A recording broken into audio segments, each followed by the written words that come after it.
Thanks everybody. It's lovely to see all your faces, colleagues, friends, family, and strangers.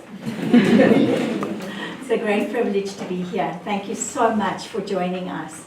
This is really an appropriate place for us to meet today.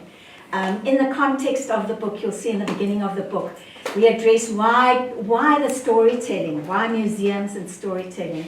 And for the past 20 years, I've been fortunate to work with some people who are actually here tonight, like Aslina Madikizela, or known as Gogo Aslina, with Alvina Kalbuten, the ex-curator of this museum, and supported by staff like Mahau and Valencia and Ayanda, and Cyprian is usually at the gate as well.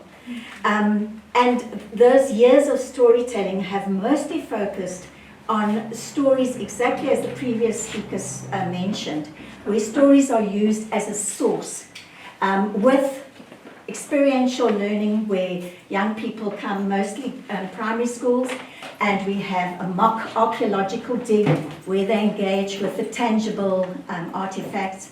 We have experimental archaeology where they build huts. And looking over here, I see a lot of young people who as interns have also been part of these programs, come in and out of them as well. And then we include the storytelling.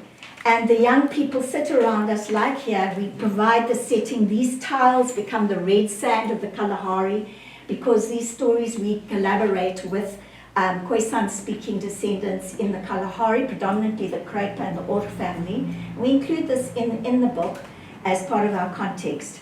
And so this becomes the red sand. We have a little pile of sticks which becomes the fire that we warm our hands at.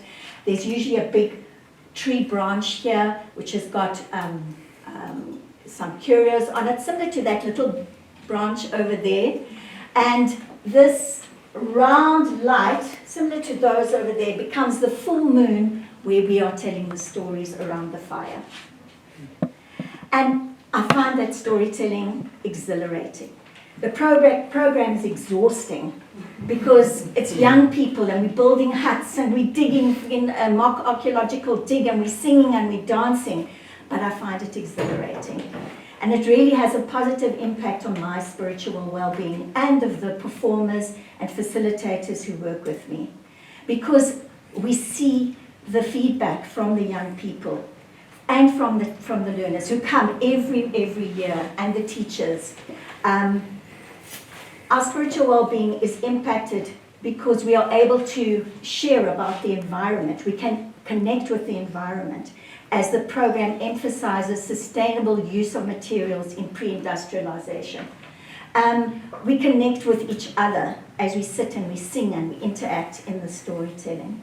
And I also connect with myself and the performers and facilitators as we use what we are, the knowledge and the skills that we have gained, and we are able to impart them for social change and transformation. So that's all good and well. But then why stories of pain and hope? And why South African museums and Ireland? Well, I took a group of youth from RSA, in fact, Becky Dlamini was one of these young people at the time, and we went down to Cape Town. We visited District 6 Museum. And there were people like Joe and Ruth, not this Ruth, and Noor and Mr. Brown, telling their personal stories, not the stories like we tell. Yes, we do wind in our stories of how we go to the Kalahari and how Fekkat Jacobstan Krepa has come to the museum, come to stay with us. But these are personal stories of trauma. For example, that the District 6 Museum people have experienced from forced removals, displacement into the Cape Flats. How do these people tell these stories every day?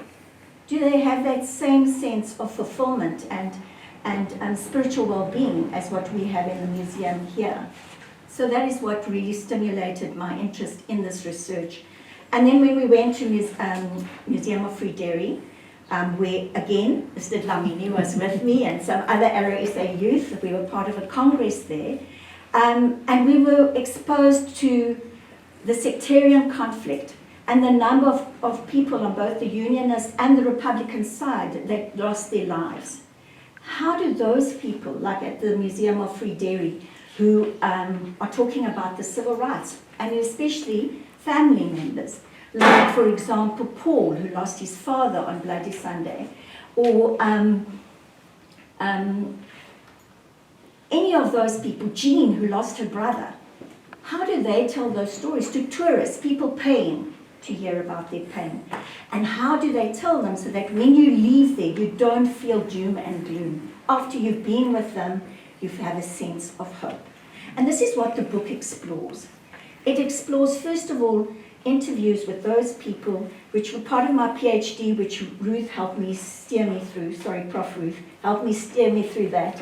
And then we threw the net wider, and we included national museums, not just community museums. Museums such as Musunduzi Museum, led by Dr. Ngubani, which includes then the Ngome and Blood River sites. Futrika Monument, which is the mother site of the Blood River site. We wanted to know, was it different to tell a story that was also about your ancestral trauma, but which was not in the near history, which was in the distant past? And this is what the book explores. Wave your hand if it's 9 minutes already. But lastly, just to share that, because we have got some academics here, might be interested in the lenses that we used in these discussions, because it's really a vulnerable space to talk in front of people. You know, Carnegie said that people feared it more than death. There was research which apparently said it was true.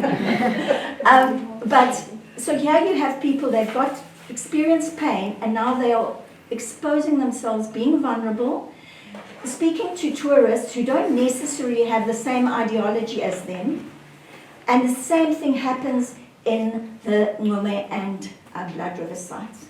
You have visitors there who might question those guides and say, but that's not how it actually happened. How do they cope with that? And how do the museums and the museum staff provide a space which can protect their spiritual well-being? And this is what we explore in the book. So I hope that you will, in the same way as we did, learn and grow through engaging with these storytellers, that you will as you go through our book as well. Thank you very, very much.